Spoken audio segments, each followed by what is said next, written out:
Alors rebonjour sur la chaîne Vrai Franc, nous sommes avec Nick Maslow et nous sommes là pour la grande interview. Donc rebonjour Nick Maslow, merci de nous accueillir. Bonjour. La première question, ça a été comment t'en es arrivé à faire de l'art, de ta vie, de l'art? Он спрашивает, как у вас получилось создать такие прекрасные картины. Ваш век, расскажите.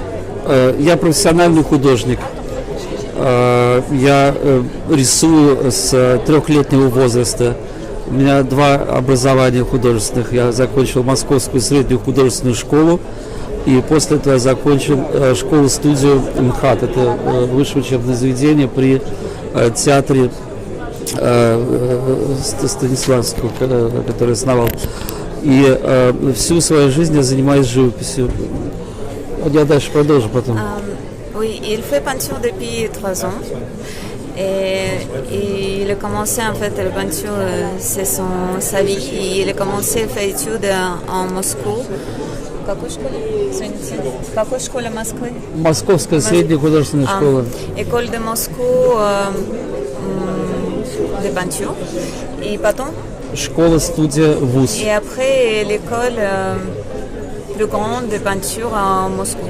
При Московском художественном театре. Dans Moscou théâtre. Le théâtre de проблематично переводить, да. Да, извините. Я член 2 ассоциаций, 2 союзов художников. И всю свою жизнь я постоянно занимаюсь живописью. И когда мне было не больше 20 лет, я создал свой собственный уникальный стиль живописи, который я называю структурализм. Он основывается на моих переживаниях, на моем опыте, на моих поисках в живописи и, естественно, на традициях русского авангарда 20-х годов, начала 20 века, таких художников, как Филонов и Лентулов. D'accord. Alors, moi, ce que j'aimerais savoir, c'est dans cette avant-garde russe et ce structuralisme russe, comment s'est passée cette transition alors, parce que maintenant, on a toujours cette image fausse de la Russie avec les gens qui tirent, qui tirent des comment ça s'appelle, des charrues et qui boivent de l'alcool. On a cette fausse image de gens débiles. Et en fait, vous êtes très en avant-garde. Donc, comment on peut appréhender justement toute la culture russe? Да, потому что он говорит, для нас плохой имидж русских людей, которые пьют много и, как говорится, тянут авоську. Он видит, что вы совершенно другой культурный человек, и он бы хотел узнать больше о культуре, как вы представляете в России. Спасибо, это вроде как с одной стороны комплимент мне, с другой стороны мне очень обидно слышать это о русских людях. У русских людей просто очень тяжелая жизнь всегда была, гораздо тяжелее, чем у европейцев. И климат, и социальные проблемы, и революция, и будете переводить. En fait, c'est triste d'attendre cette image-là pour rapport aussi pour lui. Et en même temps, il dit que les Russes vivaient la vie plus dure que les Européens. Donc, effectivement, pour eux, c'était plus dur réussir dans la peinture, dans l'art. Et puis, nous ne sommes pas des différentes. Même si nous sommes différentes cultures, nous ne sommes pas plus bêtes que les autres. C'est-à-dire que ce n'est pas les images, malheureusement, l'image c'est comme ça, mais ce n'est pas vrai. Продолжаю отвечать. А мне просто повезло с моей семьей. Дело в том, что мой отец профессор, историк, а мой дед знаменитый русский инженер и архитектор. В свое время он помогал спасать проект здания ЮНЕСКО, когда строили в Париже. Здание стало наклоняться и могло упасть. Его срочно вызвали в Париж, и он отправил всю документацию, и благодаря его усилиям это здание не упало. И в этот момент он подружился с Пабло Пикассо, и много лет они переписывались с ним. И в нашей семье хранится несколько графических листов этого художника, который подарил ему деду. Поэтому, может быть, я немножко отличаюсь, в принципе, от вашего привычного представления о русских людях? Alors je crois que j'ai cru comprendre. Et, alors en fait, à Paris, on a beaucoup de Picasso. Non, c'est pas ça. En fait, c'est sa famille. En fait, c'est un grand-père. Son grand-père connaissait Picasso, D'accord, était ami avec Picasso. Il a d'ailleurs du courrier de Picasso. d'accord. Et donc, voilà. Это было On a в parfois toujours cette image un peu, 57-м, по-моему, году, когда строилось здание ЮНЕСКО. Ces sociétés russes qui sont pas intelligentes, познакомились pas du tout. Ce sont des gens qui sont vraiment très instruits et qui connaissent parfaitement tout ce qui est artistique, et beaucoup plus certainement qu'en Europe. Alors moi, quand je dis ça, en fait, c'était assez ironique. Je sais très bien que les choses ne sont pas ce qu'on nous dit qu'elles sont.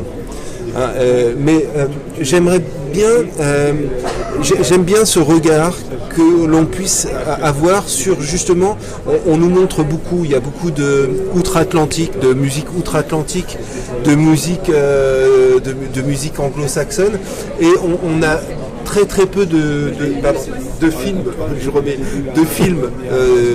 de russes qui nous viennent.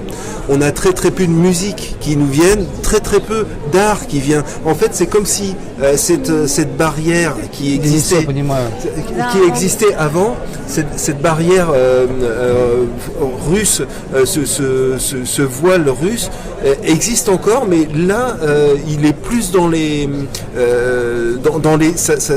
ça filtre toute la culture russe. Да, он просто говорит, что европейский арт, он больше открыт, чем русский. Сейчас открываются потихоньку русские художественные произведения для нас, и новые, и старые, как говорится, художники, которые приезжают и показывают свои работы. Да. Но раньше это было для нас закрыто, и поэтому я так сказала иронично, что для нас представление даже культуры русской совсем другое из-за того, что оно было закрыто. Ну, был же аукцион Сотбис при Горбачеве, когда около 10 художников подали свои картины, переехали жить в Америку и Европу.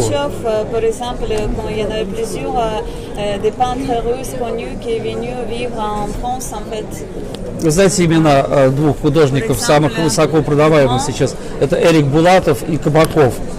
Они живут... Oscar Rabin aussi. Oscar Rabin, oui, yes, да. Ok. Alors, pour en revenir à tes peintures à toi, à ton art à toi.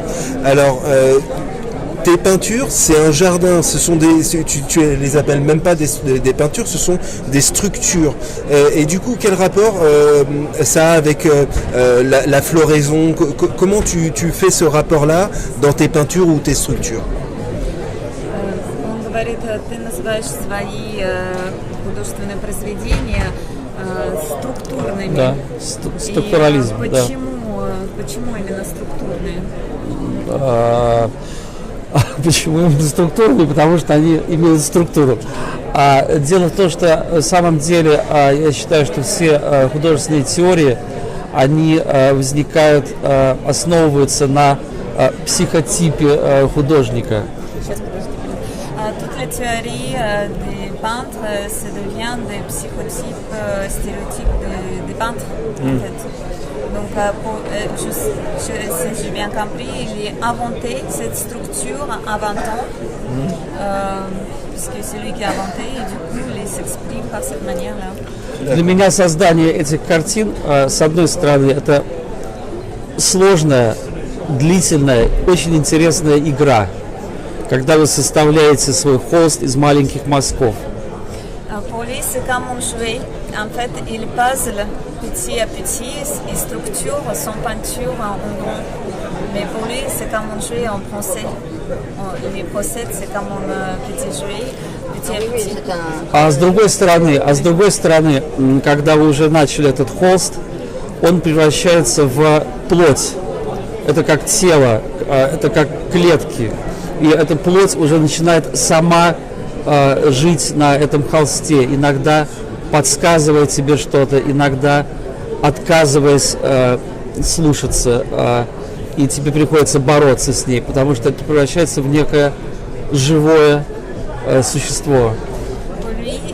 Quand lui finit son structure, ou pas encore fini, c'est comme une vraie vraie structure qui vibre, qui vit par elle-même quelquefois et qui lui a besoin de battre même contre elle pour réussir à faire quelque chose et qu'est-ce que lui a envie de voir, pas qu'est-ce qu'il donne.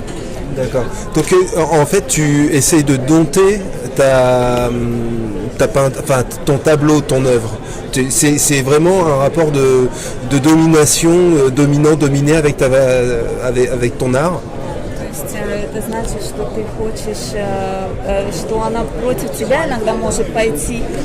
Нет, она не может пойти против меня, просто это концентрация... Ты любишь доминировать, то есть. Ну, естественно, да. Я же хозяин. Bien sûr, il est dominant, c'est lui qui est maître, donc c'est lui qui domine la peinture, ce n'est pas les peintures qui dominent le maître. Oui, parce que justement, c'est cette matière-là. Et donc, disons, il y a quand même une limite à tout ça, c'est-à-dire le bord du cadre. Est-ce que, du coup, tu n'aimerais pas agrandir est-ce que cette peinture ne te demande pas justement d'aller en dehors de ce cadre-là? Он спрашивает, если твое произведение, ты не хочешь иногда больше сделать, а оно тебе не дает это. Немножко не так. Иногда я останавливаюсь и не знаю, как продолжить, но после этого я вижу сны, и я вижу во сне, как закончить эти детали. Si, quelquefois je m'arrête et je ne sais pas comment reproduire le reste, mais quand je redorme, je vois par mes rêves la continuation. Ok. Et ça, l'œuvre qui se trouve derrière toi, c'est une structure, donc c'est une raison de vivre. Comment toi tu arrives c'est la dernière question, comment tu arrives à voyager dedans? Comment tu t'y retrouves toi dedans? Parce que du coup, elle est vivante, et comment tu t'y retrouves? Так как она живая, эта картина, и она сама дышит, как ты себя находишь в этой картине? Эта картина состоит из моих переживаний, из моих ассоциаций. Я слышу музыку, когда смотрю на картину. Я вижу движение в этой картине. И потом, уже потом, когда она закончена, я никогда не могу к ней вернуться, к этой работе. Она уже закончена. Ну, это как ребенок. Сначала вот родился ребенок маленький, да, потом уже он стал самостоятельным взрослым человеком, у него своя жизнь какая-то начинается. Вот. Но при этом это все равно несет огромное количество для меня эмоций. Была история, когда у меня была юбилейная большая выставка в Москве, и на нее мне удалось собрать картины, которые были в частных коллекциях, которые я не видел много лет. И когда их повесили на стены, и я оказался на какое-то время один на один со всеми этими картинами, то каждая из них мне столько всего рассказала и напомнила из моей прошлой жизни. Это была как встреча с человеком, или с книгой, или с фильмом, который ты давно не видел. Они совершенно для меня живые, они звучат. Et en fait, il voit beaucoup d'émotions dans ses peintures à lui. Et quelquefois, quand on le regarde, même peinture, elle attend musique et les voit bouger devant lui. Et pour lui, ces peintures, c'est comme un bébé, en fait, vous avez fait, il est grandi, ça y est, il est fait. Et quand il est séparé, une fois, il était exposé. Et toutes ces œuvres, il est réuni devant lui. Il est resté dans une seule pièce avec lui. Et il a senti vraiment une grande vibration d'émotion et que les peintures parlaient avec lui. C'est comme il n'est pas vu depuis longtemps une personne importante, son enfant, qu'il est construit. D'accord, très bien. En tout cas, on te remercie Nick pour nous avoir accueillis. Vraiment, c'était un grand honneur. Et on te retrouve sur les descriptions vidéo, sur ton lien internet, ton lien Facebook. Et on te dit encore merci pour le temps. Merci beaucoup. Merci. Au revoir, au revoir.